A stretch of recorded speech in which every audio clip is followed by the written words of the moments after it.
बेहद बाबा बेहद करते, बेहद बाबा बेहद करते, हम बच्चों को प्यार।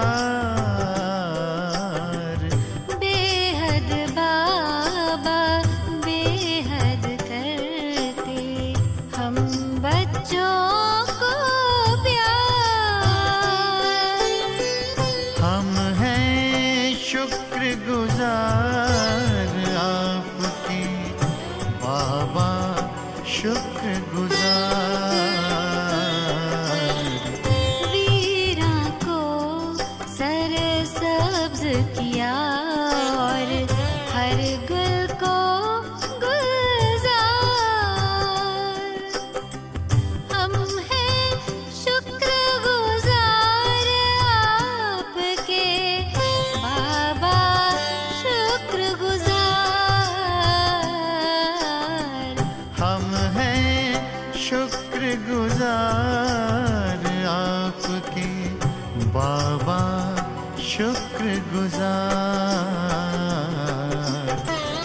बेहद बाबा बेहद करते।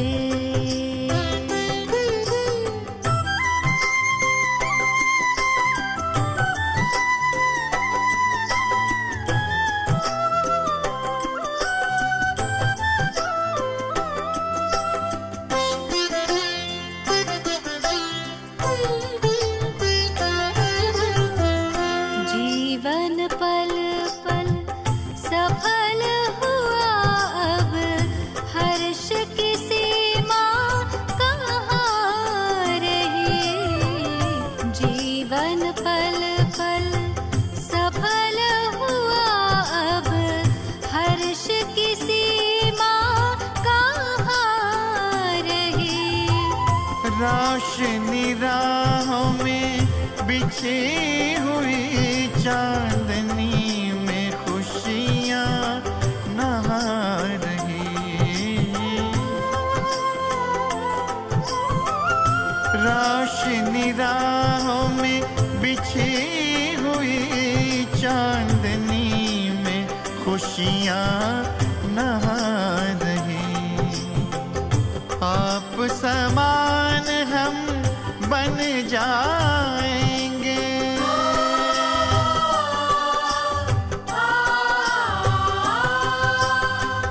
आप समान हम बन जाएंगे। गूंज रहा गुंजार। बेहद बाबा बेहद करते, हम बच्चों को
हम बच्चों को प्यार।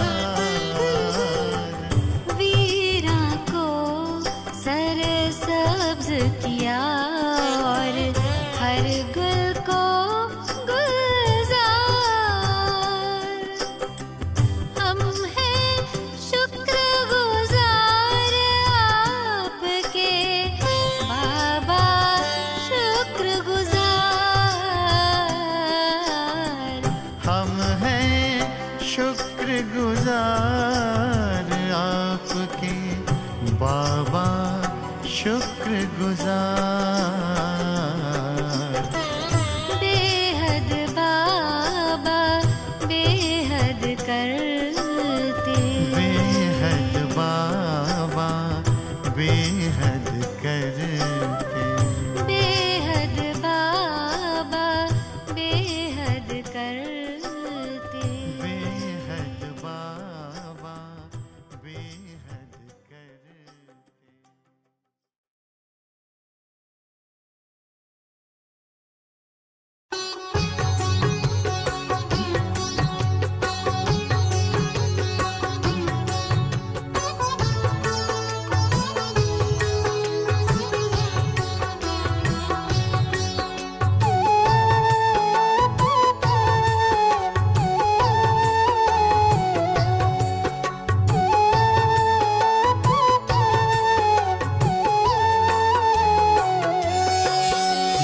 प्रभु मिलन का नजारा कितना सुंदर है।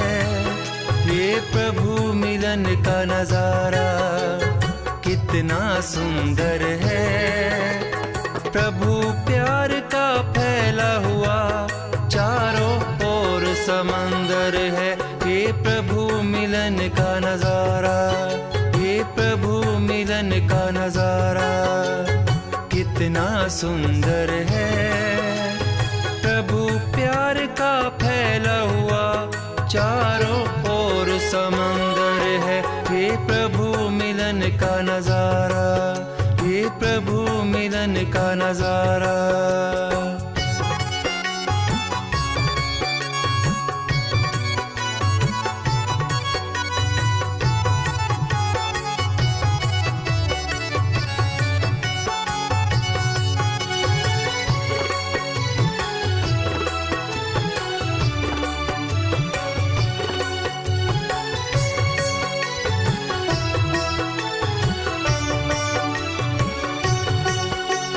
जीवन है मिलता प्रभु प्यार की किरणों से।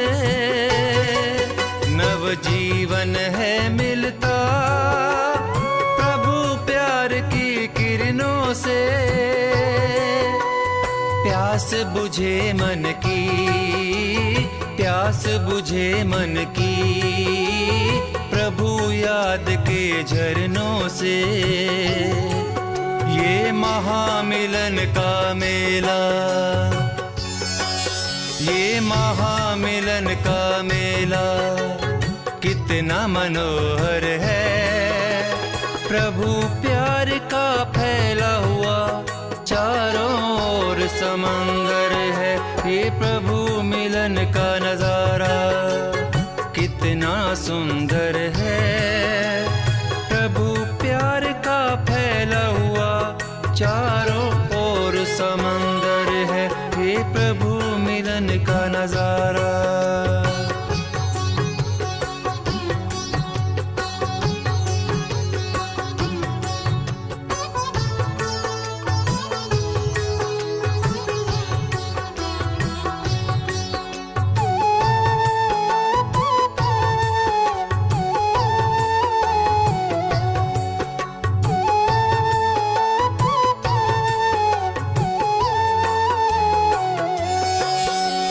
चाहत मंजिल की मिलती है हर संगम में। ये चाहत मंजिल की मिलती है हर संगम में। खिल गई मन कलियां, खिल गई मन कलियां आकर तेरी महफिल में। बजे नाद अब अनहद के, ये बजे नाद अब अनहद के, अब तो निरंतर है। प्रभु प्यार का फैला हुआ चारों ओर समंदर है, ये प्रभु मिलन का नजारा कितना सुंदर है। प्रभु प्यार का फैला हुआ चारों ओर समंदर है, ये प्रभु मिलन का नजारा।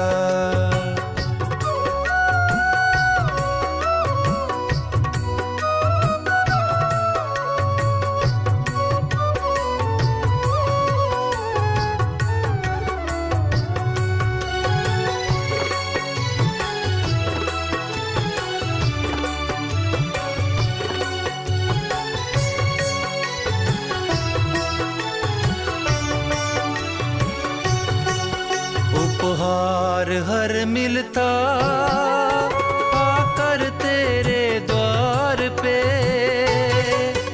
उपहार हर मिलता आकर तेरे द्वार पे,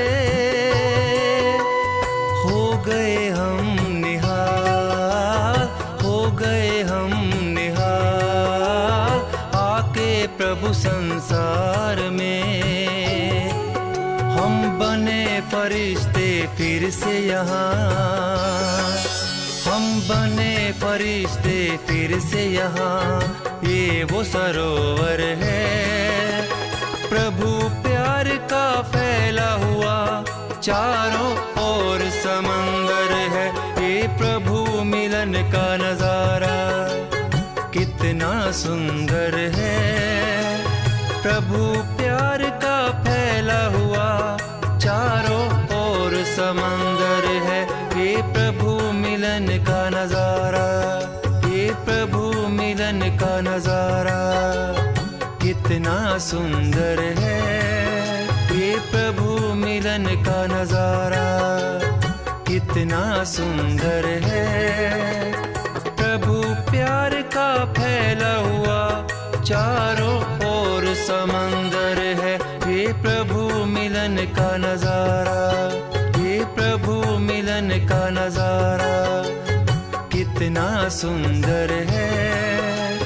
प्रभु प्यार का फैला हुआ चारों ओर समंदर है, ये प्रभु मिलन का नजारा, ये प्रभु मिलन का नजारा, ये प्रभु मिलन का नजारा, ये प्रभु मिलन का नजारा, ये प्रभु। Om Shanti and a very good evening to all of you. Question answer की सेशन को हम आगे बढ़ाते हैं, लेकिन इसके अंदर कोई प्रश्न ऐसा है जिसके साथ कोई महत्व का छोटा बड़ा टॉपिक जुड़ा हुआ है, तो उसको मैं सेपरेटली ले लेता हूं। और आज का वो टॉपिक है द वर्ड टू, जो आप ऊपर देख सकते हैं, too, also, as well, very. ये सबका मीनिंग भी होता है। हिंदी में हम जो भी बोलते हैं, मैं भी, ये सभी एडवर्ब्स है और इनका संबंध नाउन से नहीं क्रियापद से होता है। लेकिन भले इनका मीनिंग भी है, इंग्लिश के अंदर इसे अलग तरीके से इस्तेमाल किया जाता है और सब इंटरचेंजेबल नहीं है, कहीं पे है कहीं पे नहीं है, मीनिंग सेम है फिर भी। तो वो मैं आज आपको दिखाता हूं कि कहाँ पे कौन सा शब्द लगेगा। सबसे पहले हम टू से स्टार्ट करते हैं। TOO, इसका मीनिंग भी होता है, ये एज वेल भी कहा जाता है और आप ऑल्सो भी कह सकते हैं। ये किस तरह इस्तेमाल होता है मैं आपको वाक्य बना के दिखाता हूं। आई विल ईट रोटीज, मैं रोटी खाऊंगा। I will eat rice too, मैं राइस भी खाऊंगा। हिंदी में एक ही भी है, मैं रोटी खाऊंगा, मैं राइस भी खाऊंगा। I will eat rotis, I will eat rice too. लेकिन इंग्लिश में हम ऑल्सो भी लिख सकते हैं, I will eat rice also, और ये भी कह सकते हैं I will eat rice as well. लेकिन इस जगह पे वेरी शब्द नहीं आ सकता, VERY वेरी नहीं आएगा, इसलिए मैंने उसको रेड फॉन्ट में लाल अक्षर में लिखा है। दूसरे एग्जाम्पल पे जाते हैं, सीरियल नंबर 2 में। ये जो टू नाम का एडवर्ब है वो कहीं ना कहीं किसी से जुड़ा हुआ होता है, सब्जेक्ट से, वर्ब से या ऑब्जेक्ट से। और ये जो भी शब्द से जुड़ा हुआ है, चाहे वो सब्जेक्ट हो, वर्ब हो या ऑब्जेक्ट हो, उसके पीछे उसके बाद में आएगा। जैसे हम अशोक की बात करते हैं कि अशोक ऑफिस में काम करता है, लेकिन मैं कहना चाहता हूं कि कभी इमरजेंसी है तो गाड़ी भी चलाता है, तो अशोक टू कैन ड्राइव। किसको मालूम नहीं, क्योंकि अशोक का ये काम नहीं है। कंपनी में ड्राइवर है, लेकिन ड्राइवर बीमार है, नहीं आया है, तो अशोक गाड़ी चला लेता है। तो जब ड्राइवर की बात निकलती है तो कहा जाता है अशोक भी गाड़ी चला लेता है, चला सकता है। Ashok too can drive, Ashok also can drive. तो ये एक बात हो गई कि जहां हम अशोक की बात करते हैं कि काम ऑफिस में करता है लेकिन ड्राइविंग जानता है, तो इमरजेंसी में काम लगेगा। अभी हम टू को सब्जेक्ट से हटा के क्रियापद में आ जाते हैं। भाई यहाँ पे जब क्रियापद में आते हैं तो यहाँ ड्राइवर की बात नहीं करते, सिर्फ अशोक की बात करते हैं। मान लो अशोक ऑफिस में काम करता है या घर में कुक है या कहीं छोटी मोटी दुकान का ध्यान रखता है, जो भी है, तो इसके बारे हम कहते हैं कि उसको ये काम तो आता है, साथ साथ में वो ड्राइविंग भी कर लेता है।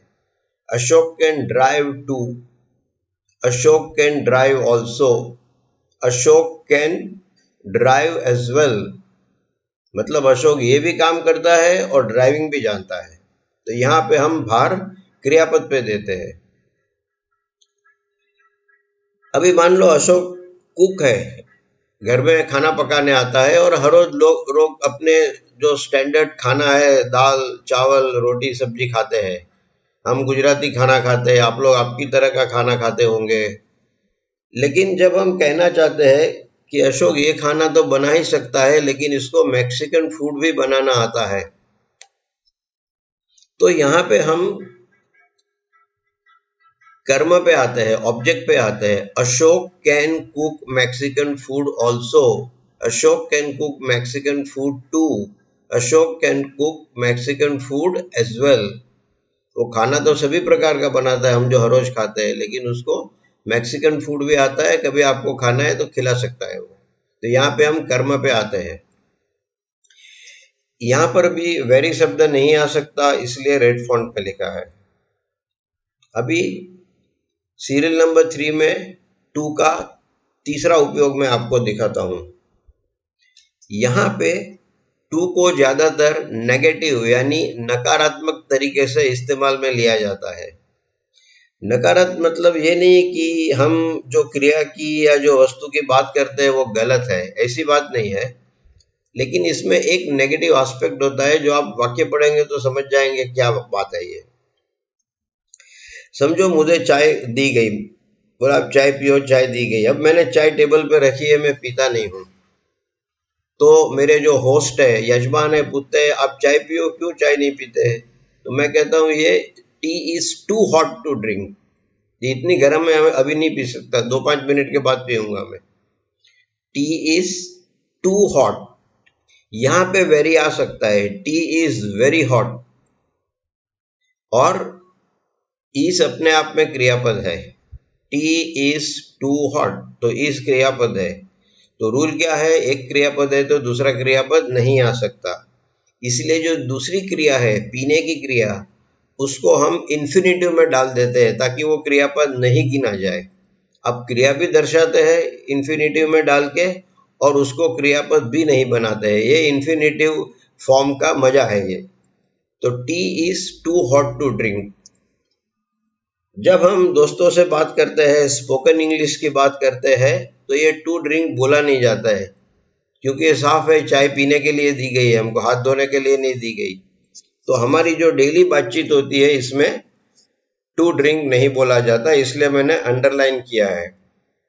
आपको कोई पूछे आप चाय पियो तो आप बोलेंगे इट इज टू हॉट, ये इतनी गर्म है, मैं नहीं पी सकता। और यहाँ पे ऑल्सो नहीं आ सकता और एज वेल नहीं आ सकता, इसलिए मैंने उनको रेड फॉन्ट में रखा है। सीरियल नंबर 4, यहाँ पे जो टू का इस्तेमाल है वो बिल्कुल अलग तरीके से किया गया है और टू के बदले ऑल्सो, एज वेल या वेरी कोई भी शब्द नहीं आ सकता।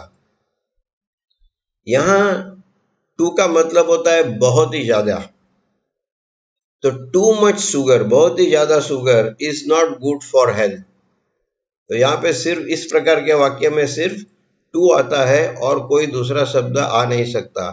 चाहे आप शुगर बोलो, टू मच सॉल्ट बोलो, टू मच स्मोकिंग बोलो, जो बोलना है, लेकिन यहाँ पे टू के अलावा और कोई दूसरा शब्द आ नहीं सकता।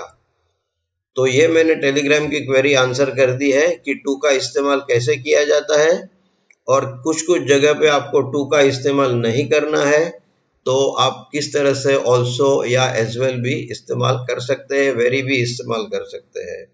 और ध्यान रहे सीरियल नंबर 3 में हम दूसरी क्रिया टू ड्रिंक नहीं बोलते हैं, तो ये स्पोकन इंग्लिश में खास करके नहीं बोलते। आपको बताने की जरूरत नहीं है कि ये चाय पीने के लिए, चाय पीने के लिए ही होती है। अब हम और सवाल पे जाते हैं। ज्यादातर सवाल बहुत सीधे साधे हैं, कोई प्रॉब्लम नहीं है। भाषांतर आपके सामने है, मैं बोल के समझाता भी हूँ। क्या आप मेरे माथे पर ऑयल लगा देगी?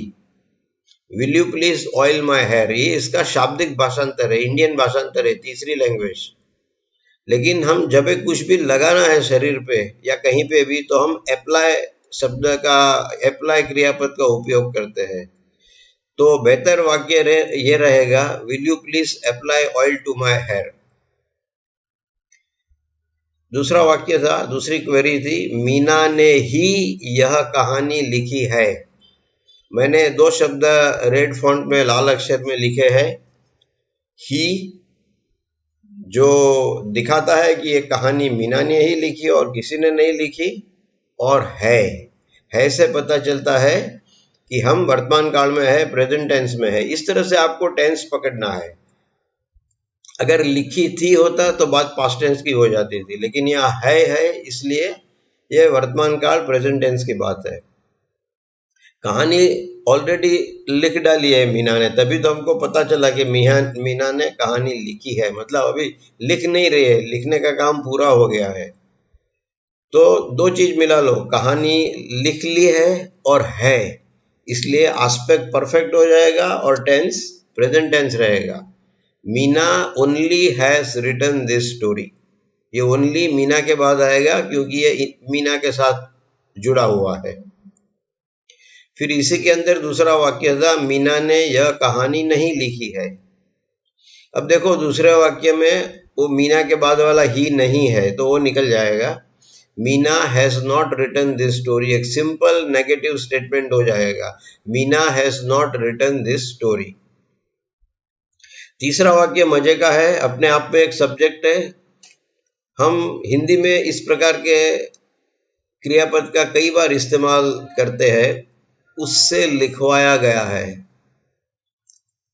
हम घर में भी कहते हैं, तुम ये काम रहने दो, मैं नौकर से करवा देती हूं।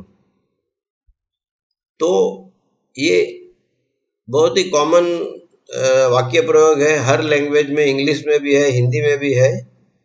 तो इंग्लिश में इस प्रकार के वाक्य के अंदर टू मेक क्रियापद का इस्तेमाल होता है, ये मुख्य क्रियापद हो जाता है, टू मेक। देखिए पढ़िए मैंने क्या लिखा है, सीरियल नंबर 3, इसमें आपका वाक्य है, उससे लिखवाया गया है। जब हम कोई भी क्रिया दूसरे से करवाते हैं तो टू मेक, अभी टू मेक का शाब्दिक भाषांतर तो बनाना है। मैं सैंडविच बना रहा हूं, I am making sandwiches. Sandwich हम कुक नहीं करते, बनाते हैं। लेकिन यहाँ ये एक इडियम की तरह आता है और इसका स्पेशल उपयोग है इस प्रकार के वाक्य में। मेक का कॉन्जुगेशन होता है मेक, मेड, मेड, ये इरेगुलर क्रियापद है। अब जब हमने इस वाक्य में मुख्य क्रियापद के रूप से टू मेक का इस्तेमाल कर दिया है, तो जो क्रिया हम करवाने वाले हैं किसी से, वो क्रिया फुल क्रियापद में नहीं आ सकती, नहीं तो दो क्रियापद हो जाएंगे। तो वो किस तरह से आती है वो भी देख लेते हैं। नीचे एग्जाम्पल है, किस तरह आती है इसके सब एग्जाम्पल मैंने अलग अलग आपको दे दिए हैं। Somebody has made her write the story। अब देखो हिंदी का वाक्य देखो, उससे लिखवाया गया है। इसमें किसने लिखवाया, ये सब्जेक्ट अध्यार है। किसी ने उससे लिखवाया है, उससे लिखवाया गया है। तो हम इंग्लिश में somebody रख देते हैं, हमको नहीं पता किसने ये किया। Somebody has made her write the story, ये make का पास्ट टेंस हो जाता है। सॉरी, लिखवाया गया है तो टेंस वर्तमान काल ही रहेगा, लेकिन लिखवाने की क्रिया पूरी हो गई है, इसलिए ये परफेक्ट टेंस में आ जाएगा। और मेड यहाँ पे पास्ट पार्टिसिपल है। Somebody has made her write the story, यहाँ टू राइट नहीं आएगा, राइट आएगा, लेकिन ये राइट क्रियापद में नहीं गिना जाएगा। अब अशोक रूम साफ नहीं करता है तो मैं करवाता हूं, चलो आप नहीं करवा सकते तो आई विल मेक, ये अभी मैं भविष्य काल में चला गया। I will make Ashok clean the room. I made, अभी भूतकाल की बात करता हूं। I made Mahesh cook the vegetables, वो कल ना बोलता था मैं सब्जी नहीं बनाऊंगा, तो I made Mahesh cook the vegetables. ये इंपॉर्टेंट है, आप कई बार इसको आपकी स्पोकन इंग्लिश में इस्तेमाल कर सकते हैं और इसलिए इसको याद रखना जरूरी है। ये बहुत ही कॉमन चीज है बातचीत में, कोई भी भाषा में। और प्रश्न देखते हैं। मैं योगा रोज करती हूँ, यहाँ आप 3 क्रियापद का उपयोग कर सकते हैं। 3 में से एक मतलब I do yoga every day, I perform yoga every day, I practice yoga every day. आप जो एक्चुअली कहना चाहते हैं उस प्रकार से आप वो क्रियापद का इस्तेमाल कर सकते हैं। यहाँ पे ध्यान रखना है कि जो एवरी डे है वो 2 शब्दों में लिखा जाएगा, जोड़ा नहीं जाएगा। अगर आप जोड़ते हैं तो एवरी डे एडजेक्टिव बन जाएगा, जिसका एग्जाम्पल मैंने इसके बाद दिया है। If you use every day as one word it becomes adjective. If you use, जानबूझ के हिंदी में नहीं लिखा है। इफ यानी अगर, यू यूज अगर आप इस्तेमाल करते हैं, every day as one word जैसा मैंने लिखा है, इट बिकम्स, ये बन जाता है एडजेक्टिव। जैसे कोई हमें पूछता है अरे आप हर रोज इस तरह करते हो, तो बोला हाँ भाई ये मेरा डेली रूटीन है, हर रोज करता हूं मैं ये। तो डेली के बदले हम एवरी डे भी बोल सकते हैं, यहाँ पे वो वन वर्ड आएगा एवरी डे। हम ये कह सकते हैं this is my daily routine, ये मेरा डेली रूटीन है, अथवा कह सकते हैं this is my everyday routine. तो यहाँ पे एडजेक्टिव के तरह यूज करते हैं। रूटीन के बारे में हमें ये शब्द कुछ ज्यादा कहता है, लेकिन हमारा जो वाक्य है उसमें हम एवरी और डे को अलग लिखेंगे। सीरियल नंबर 5, मुझे दिल्ली आना था। अब देखिए यहाँ पे मैं 2 चीज आपको बताता हूँ। ये दिल्ली आना था मतलब सिर्फ इसके दिल की बात थी कि उसे दिल्ली जाना था यहाँ से। लेकिन कभी ऐसा भी होता है कि कोई काम निकल आता है और आपको जाना ही पड़ता है, तो वो थोड़ा सिचुएशन अलग हो जाता है। तो यहाँ पे हम मान लेते हैं कि कोई थोड़ा सा दबाव होगा जाने का, तो I had to come to Delhi, मुझे दिल्ली आना था। मैं दिल्ली आना चाहता था, अगर कोई दबाव नहीं है और सिर्फ दिल्ली जाना चाहते थे तो हम वांटेड पे आएंगे। I wanted to come to Delhi.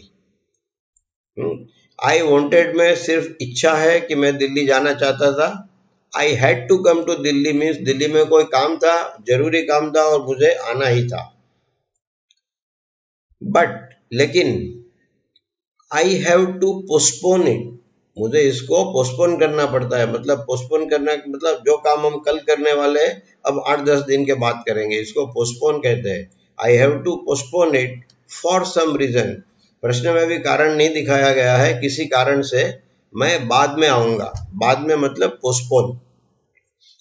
I have to postpone it for some reason. यहाँ हैव टू इसलिए आता है कि किसी वजह से ये विजिट रुक गई है।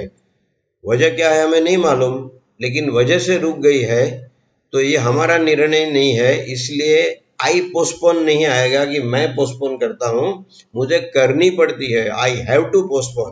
तो यहाँ ये मीनिंग ये होता है आई हैव टू पोस्टपोन का, मुझे करनी पड़ती है, मुझे पोस्टपोन करनी पड़ती है मेरी विजिट को।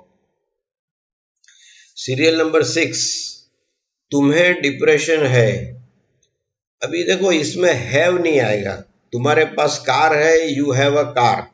तुम्हारे पास डिप्रेशन है तो हम ये नहीं बोलेंगे कि यू हैव डिप्रेशन। बोल भी सकते हैं, कोई प्रॉब्लम नहीं है, सुनने वाला समझ भी जाएगा और ये इतना गलत भी नहीं है। लेकिन जब किसी रोग से कोई आदमी पीड़ित होता है तो हम इंग्लिश में टू सफर क्रियापद का इस्तेमाल करते हैं। You are suffering from depression, मैंने सिर्फ डी लिखा है जगह बचाने के लिए। You are suffering from depression. अगर राजयोग मेडिटेशन नहीं किया तो ये बढ़ जाएगा। If you do not do Rajyoga meditation it will worsen, means खराब हो जाएगा। बढ़ जाएगा मतलब हिंदी में हम कहते हैं बढ़ जाएगा, इंग्लिश में ये नहीं कहते इट विल इंक्रीज, हम कहते हैं वो खराब और तुम्हारा रोग और खराब हो जाएगा। It will worsen. जब हम डिग्री पढ़ते थे तो मैंने बताया था कि कुछ डिग्री इरेग्युलर है, जो मैंने अभी आपको बताई नहीं अभी तक। तो उसमें खराब यानी बैड, और खराब की दूसरी डिग्री वर्स आती है, और वर्स में से ये क्रियापद बनता है worsen. If you do not do Rajyoga meditation it will worsen. Serial number 7, इस साल हमारे शहर में बारिश बहुत हुई। इट रेन्ड अ लॉट, हम ऐसा बोलते हैं, it rained a lot in our city this year. It rained a lot in our city this year. Simple sentence है ये। अब सीरियल नंबर 8 थोड़ा अपने आप में एक छोटा सा सब्जेक्ट है, क्योंकि हम दो घटना को साथ में जोड़ते हैं। हमने अभी तक एक सब्जेक्ट एक क्रियापद वाले ही वाक्य सीखे हैं। हमने दो वाक्य को कैसे जोड़ा जाता है ये सीखा ही नहीं है, लेकिन ये वाक्य इस तरह का है, फिर भी मैं दिखा देता हूं मैं, क्योंकि कई सवाल दो वाक्यों से जुड़े हुए होते हैं, तो दिखा देता हूं क्या है, आप समझ जाएंगे। सीरियल नंबर 8, जब वो स्टेशन पर पहुंचा, ये पहला वाक्य है। जब वो स्टेशन पर पहुंचा तो ट्रेन जा चुकी थी, ये दूसरा वाक्य है और उसको जोड़ा गया है जब और तो से।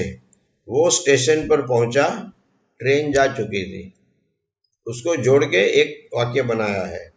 जब हम क्लॉज पढ़ते थे, मेरे शुरू की स्लाइड्स देखना, तो हम अभी इस वाक्य के बारे में कहेंगे। ये एक सेंटेंस है जिसमें दो क्लॉजेज है। पहला क्लॉज है वो स्टेशन पर पहुंचा, दूसरा क्लॉज है ट्रेन जा चुकी थी। अब एक ही वाक्य में दो पास्ट टेंस भी है, क्योंकि हम बात करते हैं कल की। आज 14 तारीख है, हम 13 तारीख की बात करते हैं। तो इसमें किस तरह से कौन सा एस्पेक्ट लिया जाता है, मैंने एक एग्जाम्पल लेके दिखाया है। 11 सितंबर को ट्रेन 6 बजे निकली। ट्रेन का टाइम था 6 बजे का डिपार्चर। वहां कोई ड्राइवर या गार्ड पूछता नहीं है भाई आपके सब लोग आ गए कि नहीं, वो ग्रीन सिग्नल होता है, गाड़ी चली जाती है। तो 11 सितंबर को ट्रेन 6 बजे निकल गई और ये बंदा स्टेशन पे 6:15 बजे पहुंचा, 6:15 को पहुंचा। अब आपको इसमें देखना है कि दोनों पास्ट टेंस में है, बात 11 सितंबर की है, लेकिन इन दो घटना में से कौन सी घटना ज्यादा पुरानी है और कौन सी घटना कम पुरानी है। तो सीधी बात है, जो घटना पहले घटी 6 बजे ट्रेन निकली वो ज्यादा पुरानी घटना है, और उसके बाद 15 मिनट बाद 6:15 बजे ये व्यक्ति वहां पहुंची स्टेशन पे, वो कम पुरानी बात है। ज्यादा पुरानी बात है 6 PM वाली।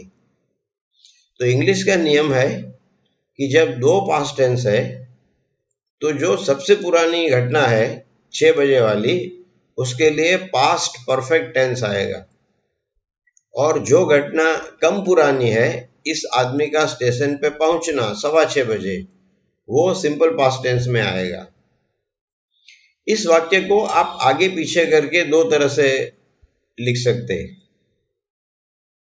द ट्रेन हैड लेफ्ट, देखो यहां मैंने परफेक्ट एस्पेक्ट पास्ट टेंस में, मतलब पास्ट परफेक्ट में लिखा है वाक्य। The train had left when he reached, ये सिंपल पास्ट टेंस है। When he reached the station, जब वो स्टेशन पहुंचा तो ट्रेन निकल चुकी थी।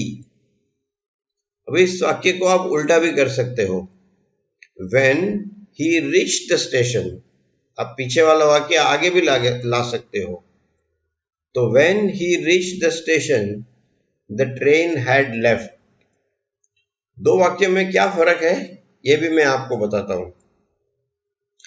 कि ट्रेन का जो छूटना है वो मेन वाक्य है, ट्रेन को तो जाना ही जाना है। प्रॉब्लम ये बंदे का है जो लेट पहुंचा, ट्रेन जल्दी नहीं निकल गई है। तो ट्रेन हैड लेफ्ट को हम इंडिपेंडेंट, स्वतंत्र वाक्य बोलते हैं, क्लॉज बोलते हैं। और ये जो दूसरा हिस्सा है when he reach the station, उसको डिपेंडेंट बोलते हैं, क्योंकि वो पहले पे डिपेंडेंट है। व्हेन, समझो मैं निकाल दूं द ट्रेन हैड लेफ्ट, ये शब्द मैं निकाल दूं इस वाक्य से, तो बाकी के वाक्य का कोई मीनिंग ही नहीं निकलता है। When he reach the station, क्या हुआ, वो स्टेशन पहुंचा तो क्या हुआ, तो वाक्य अधूरा रह जाता है। अधूरा रह जाता है वो डिपेंडेंट है। When he reach the station. जब आप मुख्य वाक्य आगे लिखते हैं द ट्रेन हैड लेफ्ट, तो कोई कॉमा की जरूरत नहीं, आप आगे आगे लिखते जाइए। The train had left when he reach the station. लेकिन जब आप कमजोर यानी डिपेंडेंट वाक्य आगे लिखते हैं तो कॉमा चाहिए। When he reach the station, comma the train had left. तो ये दो प्रकार से लिखे जाते हैं, दोनों करेक्ट है, आपको जो जचता है इसमें लिख सकते हैं।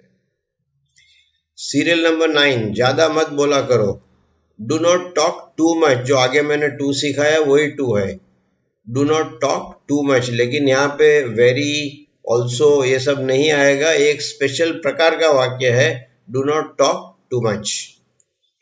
अब हम जो बात करने की बात करते हैं उसमें हम बोलते नहीं, ये स्पीक वाला बोलना नहीं है, तो इसमें टॉक आएगा। Do not talk too much, हम ये नहीं कहते do not speak too much. Serial number 10, मैं बहुत सुखी हूं, आई एम वेरी हैप्पी। आपको पता होगा कि सुख और आनंद में फर्क है। सुख हमें भौतिक चीज से मिलती है, अच्छा घर है, अच्छी गाड़ी है, एसी है, फर्नीचर अच्छा है, तो हमें सुख मिलता है। लेकिन कई बार एसी बेडरूम में महंगी मैट्रेस पे नींद नहीं आती। तो जो अंदर से उद्भवता है, अंदर से जो पैदा होता है दिल में, उसको आनंद बोलते हैं। इंग्लिश को आनंद में जॉय कहते हैं, JOY, जॉय। लेकिन यहाँ प्रश्न में सुखी शब्द है तो मैंने सुखी का भाषांतर किया, आई एम वेरी हैप्पी।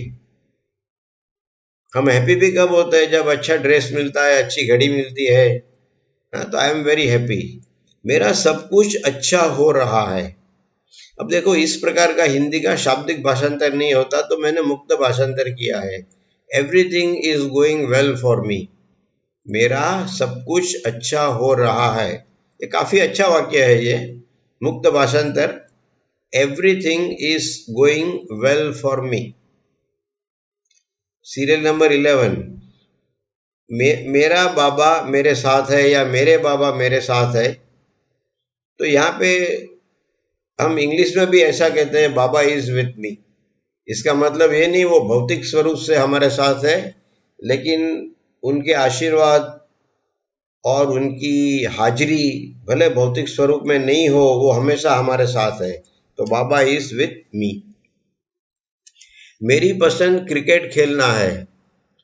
अब जब हम पसंद की बात करते हैं और इस तरह से स्पेसिफिकली हम बोलते हैं कि मेरी पसंद क्रिकेट खेलना है, तो हम पहली पसंद की बात करते हैं। तो हम कहेंगे my first choice is to play cricket. हम फर्स्ट शब्द का उपयोग करेंगे जो हिंदी में नहीं है। My first choice is to play cricket. हम सीरियल नंबर 13, हम जबलपुर पहुंचने से पहले घुमा गए थे। वी टूर्ड भूतकाल आएगा, या we travelled around before reaching Jabalpur. Jabalpur पहुंचने से पहले, टू रीच यानी पहुंचना, before reaching Jabalpur we toured और वी ट्रैवल्ड। अराउंड कहाँ गए थे बताया नहीं है प्रश्न में, तो मैंने अराउंड शब्द लिखे, इंग्लिश में अराउंड लिखा जाता है। सीरियल नंबर 14, हमारी नई गाड़ी में कल हम पिकनिक जाएंगे। We will go for a picnic tomorrow in our new car. देखो हम गाड़ी के अंदर बैठते हैं इसलिए इन आवर न्यू कार आता है। लेकिन कोई मुझे पूछे आप ऑफिस कैसे जाते हो, ट्रेन से जाते हो, बस से जाते हो, कार से जाते हो, तब मैं कहूंगा आई गो बाय कार, क्योंकि यहाँ मैं भौतिक स्वरूप में बात नहीं करता हूँ कि मैं मेरी गाड़ी में कल जाने वाला हूँ। मैं हर रोज कैसे जाता हूँ इसकी बात करता हूँ। तो by car, in train, by train, इनका ये छोटा सा फर्क है। जब आप ये कहना चाहते हैं कि मैं भौतिक स्वरूप से गाड़ी में बैठूंगी, तो इन कार बोला जाता है। और आप सिर्फ कहना चाहते हैं कि आप कैसे जाते हैं, तो मैं कहूँगा नहीं भाई मैं गाड़ी नहीं ले जाता, मैं ट्रेन से जाता हूँ, तो आई गो बाय ट्रेन। भले मुझे बाद में ट्रेन के अंदर बैठने वाला हूँ, लेकिन यहाँ मैं इस तरह नहीं कहता कि मैं ट्रेन के अंदर जाने वाला हूँ, आई गो बाय ट्रेन। सीरियल नंबर 15, मैं कल बाजार जा सकती हूँ, कुछ घरेलू सामान खरीदना है। आई में इसलिए आया कि हिंदी शब्द भी ऐसे जा सकती हूँ, नक्की नहीं है तो हम मैं बोलेंगे, कदाचित। I may go to the market tomorrow, क्यों? To buy daily needs. अब ये घरेलू सामान का भी शाब्दिक भाषांतर नहीं हो सकता है, तो हमारी जो रोज की जरूरियात है, दूध है, सब्जी है, वगैरह वगैरह लेने कल मैं बाजार जा सकती हूँ। I may go to the market tomorrow to buy daily needs.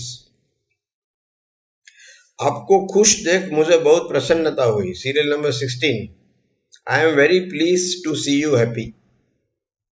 ये भी एक सिंपल वाक्य है। सीरियल नंबर 17, इसमें 4-5 वाक्य है, सिंपल है, कोई नई बात नहीं है। दूसरों की नकल नहीं करनी चाहिए। नकल करना यानी to imitate, do not imitate others. Gandhi ji सत्य और अहिंसा के पुजारी थे। यहाँ भौतिक अर्थ में पुजारी नहीं थे, तो हम इसका भी थोड़ा फ्री ट्रांसलेशन करते हैं। Gandhi ji believed in truth and non violence. हम बिलीव शब्द मानते थे इसमें। मनुष्य को हमेशा कर्तव्य परायण होना चाहिए। यह भी मुक्त भाषांतर होगा। One should always be dedicated to a cause. जो भी कॉज है, जो भी आपका कर्म है, आपने हाथ में लिया है, तो उसमें डेडिकेशन होना चाहिए। या आप ना बोल दो, जैसे अगर मुझे टाइम नहीं है मेरे पास, तो मुझे पहले ही बोल देना चाहिए, नहीं मैं इंग्लिश नहीं सिखा सकता इतने दिन, 1-2 दिन है तो सिखाऊंगा, हर रोज नहीं सिखा सकता। लेकिन एक बार हाथ में लिया तो डेडिकेशन होना चाहिए, फिर आप ढंग से काम करो। One should always be dedicated to a cause. तो इस तरह का जो हमारा कर्तव्य होता है उसको इंग्लिश में कॉज कहते हैं। राहुल भाई आइसक्रीम कभी भी अवॉइड नहीं कर सकते। वैसे तो मैं कर सकता हूँ, लेकिन आपने बोला इसी तरह ट्रांसलेट करो तो करके देता हूँ। यहाँ पे भी थोड़ा मुक्त भाषांतर होगा। राहुल भाई will never say no to ice cream. हाँ, तो ये दिखाता है कि उनको आइसक्रीम बहुत पसंद है, वो कभी ना नहीं कहेंगे अगर उनको आइसक्रीम ऑफर किया गया। तो राहुल भाई will never say no to ice cream. मुझे इस प्रकार के प्रश्नों के उत्तर देने की आदत नहीं है। आदत यानी हैबिट, लेकिन हम यहाँ हैबिट शब्द यूज नहीं करेंगे, इंग्लिश में नहीं होता है इस तरह की वाक्य रचना में। तो यहाँ स्पेशल वाक्य रचना आती है, I am not used to answering such questions. हम अंग्रेजी सीखना चाहते थे। सीरियल नंबर 18, थे मतलब भूतकाल की बात है। We wanted to learn English. आपको टेंस इस तरह पकड़ना है। मैं कई जगह इस तरह की गलतियां देखता हूँ, ना सिर्फ यहाँ और जगह पे भी। तो आप पहले समझ लो कि यहाँ है, वाक्य में है आता है, थे आता है, तो इस प्रकार से आप टेंस पसंद कर लो। 19, आसमान में बादल छाए हैं, शायद बारिश आ सकती है। The sky is overcast. जब बादल से आकाश छाया हुआ होता है तो हम उसको ओवरकास्ट कहते हैं, the sky is overcast, it is cloudy, ऐसा भी बोल सकते हो आप, हाँ। लेकिन इट से काम चल जाएगा क्योंकि बादल आकाश में ही होते, जमीन पे नहीं होते, तो अगर आप इट बोलेंगे तो भी आपका काम हो जाएगा। द स्काई इज क्लाउडी भी बोल सकते हो, इट इज क्लाउडी भी बोल सकते हो, लेकिन इट इज क्लाउडी बेहतर है। जो रियल इंग्लिश है वो है इट इज क्लाउडी। आ सकती है, कोई गारंटी नहीं है बारिश आएगी कि नहीं, तो हम मे शब्द का उपयोग करेंगे जो शक्यता दिखाता है, इट मे रेन। तो ये था हमारा आज का क्वेश्चन आंसर सेशन। मैंने टेलीग्राम में भी लिखा है कि कल भी क्वेश्चन आंसर सेशन रहेगा, और फिर मैं आपको जो इंग्लिश में 8 प्रकार के शब्द होते हैं, फिगर ऑफ स्पीच बोलते हैं, वो पार्ट्स सारे दिखा दूंगा। उसके साथ हमारा करीब करीब व्याकरण समाप्त हो जाएगा, और उसके बाद हम ऐसी चीजें सीखेंगे जिसका संबंध व्याकरण से कम और भाषा से ज्यादा है। और मैं आपको अभी से थोड़ा अलर्ट कर देता हूँ, आगाह कर देता हूँ कि भाषा सीखना थोड़ा ज्यादा कठिन है व्याकरण के मुकाबले। तो अभी भी हमारे पास थोड़ा समय है, आप वाक्य रचना को ठीक से समझ लें, इसका जो प्रोसेस है वो समझ लें कि पहले टेंस को पसंद करें, फिर एस्पेक्ट पसंद करें और फिर भाषांतर करें। तो ये बड़ा आसान है, और इसकी ऑर्डर समझ ले। इंग्लिश में हमेशा सब्जेक्ट, वर्ब और ऑब्जेक्ट आता है। तो इसके साथ ही हम यहाँ पे ये सेशन समाप्त करते हैं। ओम शांति। Thank you once again and see you tomorrow evening.